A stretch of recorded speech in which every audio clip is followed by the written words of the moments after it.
Do you like a nice clean home? Are you tired of dirty floors? Do you want less dust and pet hair?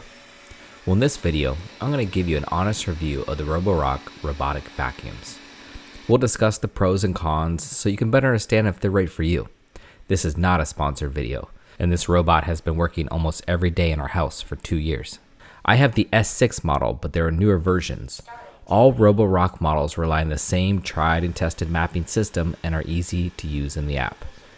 At the end, I'll compare the different models against each other and provide links in the video description to all products we talk about. Many years ago, I had a Roomba. Its performance was less than ideal. Poor suction, small battery, little to no mapping, etc. I was hesitant to ever get another robot vacuum again. But my wife swore that they were better now and pleaded that we get one. So I figured, let's give it a shot. I was blown away. Everything that was poor on the older Roomba models was fixed in Roborock. Does it bump into the furniture? Nope. Does the battery run out fast? No, not at all. Does the bin need to be emptied after every use? Nope. It's an amazing robot that's made our floors cleaner than ever before. It has all the features I need. There are a few minor issues that detract from making it a perfect product, and more on that later. Firstly, the mapping software is excellent. It maps in real time using LiDAR. It creates an image of your floor that can be used later to create zones, rooms, etc. The smart navigation is very good and always finds its way back to the dock to charge. Number 2, the Roborock comes with a no-go zone feature. It's essential for many people.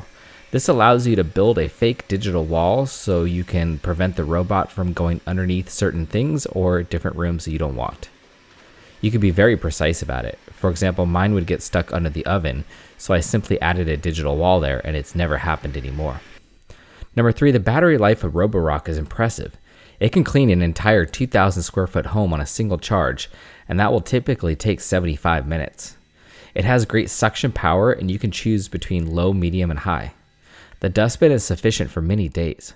However, it may need to be emptied more often on larger homes or if you have a lot of carpet and pets. The filters do last months and are cheap to replace. Number 4, taking apart and cleaning the main brush and other areas is straightforward. You'll need to do this from time to time as hair will build up on the brushes, and I do this about 4 times a year. They have a wet mop feature that uses a water reservoir and a reusable mop pad, but this feature does not clean effectively, and it basically drags a wet microfiber cloth across the floor. Do not buy this robot vacuum thinking this feature will perform well. They don't. The Roborock app is wonderful.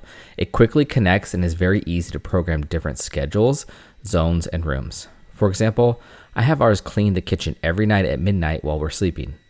It also integrates well with Alexa and Google, so you can ask it to clean the kitchen using just your voice. The S6 model that you see here came out in 2020. They now have an S7 and an 8. The newer models have a new sonic mop feature, which vibrates the mops thousands of times a minute to shake sticky floors free of dirt. They also have an auto-emptying dock and many other upgrades to the design. While I've not tested the S7 or 8, I have lived with the S6 for more than 2 years. It's a great piece of technology and has made our life easier. Okay, that's the end of this video. If you have any comments about robo vacuums, we'd love to hear them in the comments section below. And don't forget to like and subscribe to be notified of future Fix It with Jake videos. We'll talk to you later.